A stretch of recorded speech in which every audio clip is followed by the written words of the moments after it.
Hi, how are you doing today? Welcome back. If you're new to this channel, I'm glad you got this video. Today, we are going to talk about an ordinary seaman. If you are planning to join sea, or if you are already an ordinary seaman, or if you are in the office and are not sure, you have recently joined and not sure what an ordinary seaman is, this is the video you have to watch.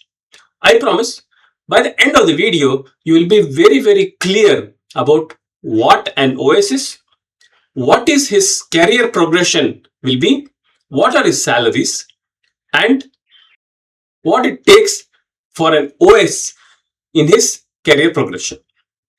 My name is Vijay.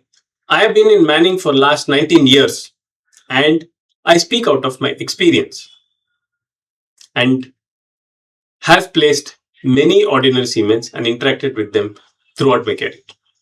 Let's get into the video. Okay, let's start with the definition of an OS. What is an OS? OS is the short form of the rank called ordinary seaman. He is required as per the STCW Regulation 2/4. That is basically how an ordinary seaman is defined. He is a support level rating. He is in the deck department. Okay. Support level, there are three different levels in Merchant Navy. In the officer category, where you have support level, operational level, and the management level. Okay, so he is in the support level, so he works under the supervision of the officer of the watch or chief officer at any given time. He does not do any job independently and is always working under supervision of somebody. If not either of officer of the watch or the chief officer, he will be under the supervision of a bosun. The minimum criteria of OS you need to become is 18 years. You have to undergo a pre-sea training, GP rating. This is common across all the nationalities. We are not speaking specifically from a specific nationality requirement, but these are regulations from the standard of training and certification of watchkeepers. So this is a universal regulation. Okay. And the rank ordinary seaman is mandatory for all the ships. Okay. Basically, where these vessels are trading. How it becomes mandatory? There is a document called Safe Manning Document, where it always mentions this rank, ordinary seaman, and how many ordinary seamen you need to have. So, an OS is not at the bottom of the ladder, but he is the foundation for the deck team. The deck team starts from the ordinary seaman position, then he progresses to his other careers. Now that we have defined what an OS, let's see what he actually does on board.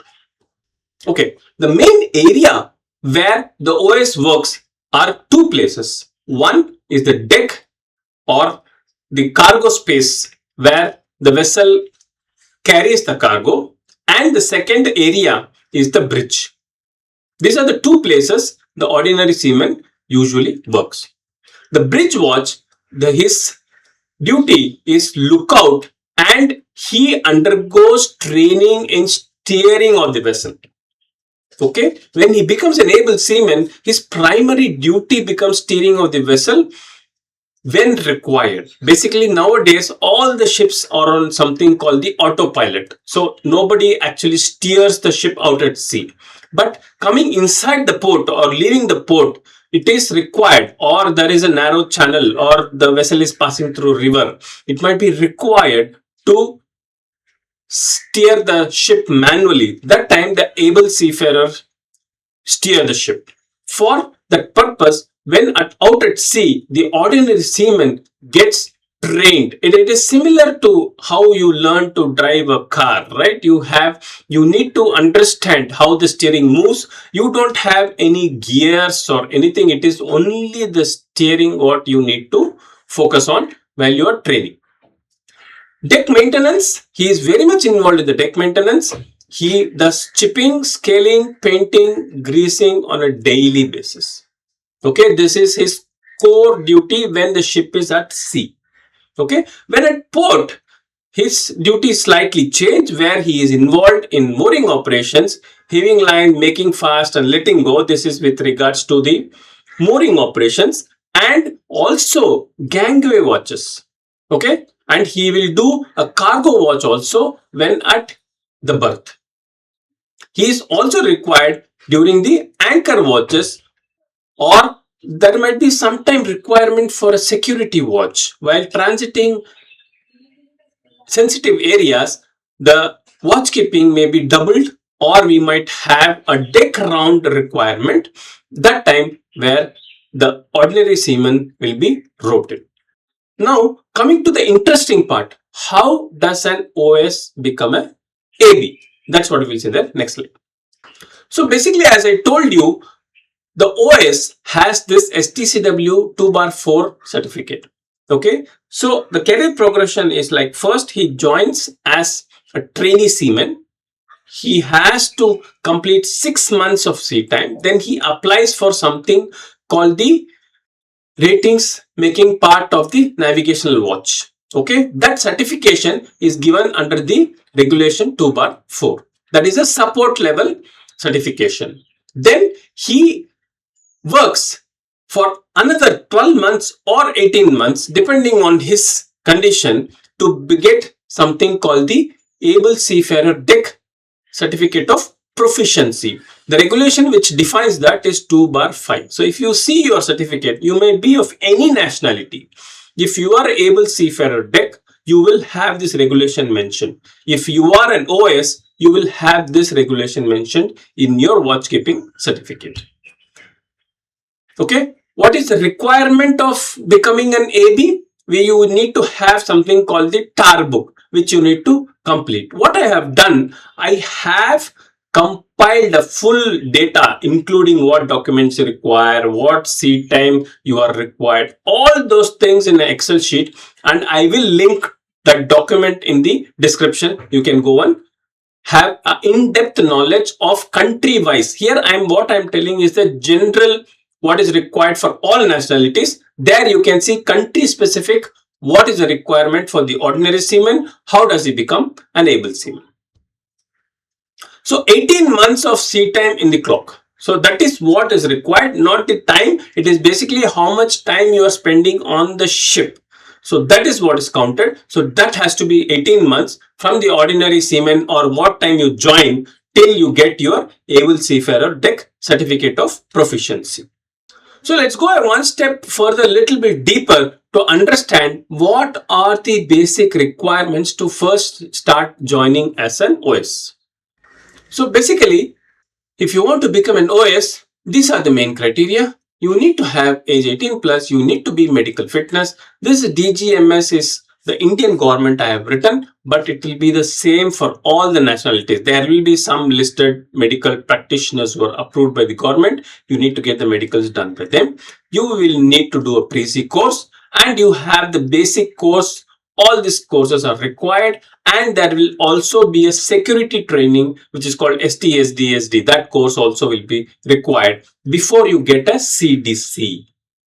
CDC is the continuous discharge certificate. That is basically like your full-time record of how many ships you have done in your life. Okay, that is a very unique number, and it is almost like a passport for a seafarer. Again, DG Shipping Portal, this is the process for Indian seafarers, but you will have a very similar process for the other nationalities as well. While you do pre-sea, it is also possible the institute itself will apply for the CDC and facilitate for you to get the CDC as soon as, or just as you pass out from the institute after completing your pre-sea course. And once you complete your pre-sea course and you are ready to join a ship, then you will need to register with many manning agencies. Okay, because most of the companies have a tie-up with the institute, and they take directly from the institute through campus interviews. So if you're getting through a campus interview, very well and good. But if you're not, then you will need to do a lot of efforts in getting your first ship to join as a trainee OS.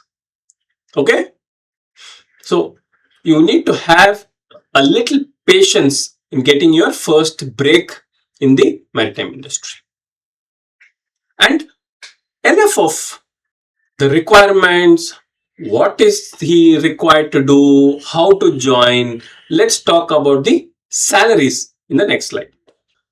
The salary what the ordinary seaman can expect as soon as he joins his first ship or through his experience is USD 500 to 1400. You see, this is a huge range. It all depends on what nationality you are, what kind of ships you are. It has a ITF CBA. It doesn't have an ITF CBA.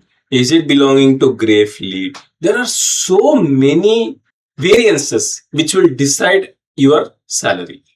So it all depends on what kind of ship and what nationality you are for getting to know what will be your first salary.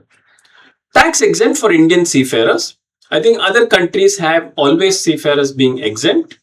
You need to confirm that. But for Indian seafarers, I know it is 184 plus days. If you are out at sea, then your salary, all of your salary becomes tax exempt. What will be the career path of an OS? You can go from OS to able seafarer to bosun. Bosun, you don't need a special certification, but you need to have good appraisals, and your seafarers on board, your reporting officers like chief officer, master, have to recommend you to become a bosun.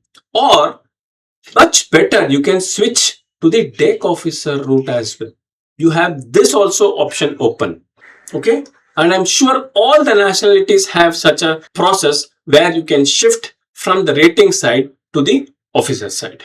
ITF IMEC CBA. IMEC is International Maritime Employees Council and ITF is International Trade Federation.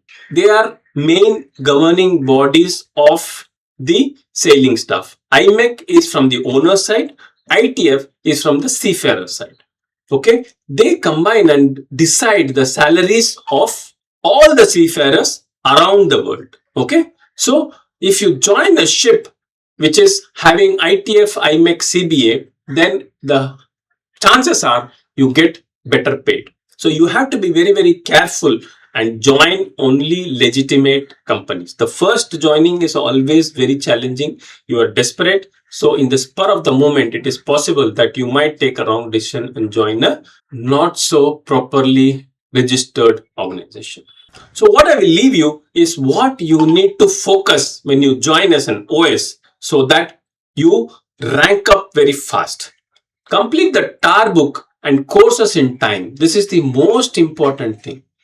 Sometimes the ordinary seamen are not very clear what to do, how to do. So they lose one ship altogether. Okay. So you take the TAR book as soon as possible and complete this TAR book as soon as possible so that you can get your able seafarer deck position fast.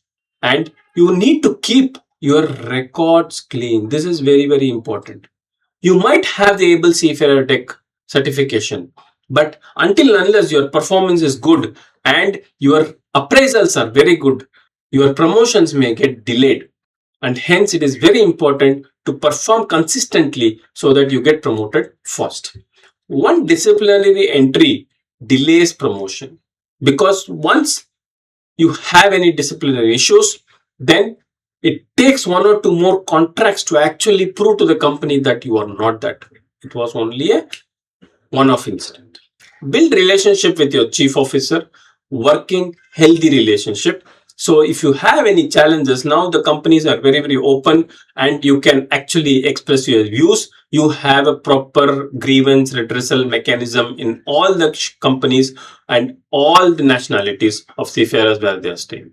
Your discharge book is very, very important. The CDC is very, very important. It gives you the record of all your sea service, and you need to have this continuous sailing. You don't have long breaks. You don't, do shorter contracts. All those things are mentioned in the CDC. With the sea time, they will come to know. So it raises question that why are you changing companies regularly? Why are you having long gaps? Why are you doing shorter contracts? So all these things affect your employability. So the CDC is a very, very important document and you have to always take care of it. and how you join the ships and work on board as the ordinary seaman. That completes a very quick video on what an OS is, what he can progress to, what are his salaries, and what certification is required for him to sail as an OS and also for his career progression.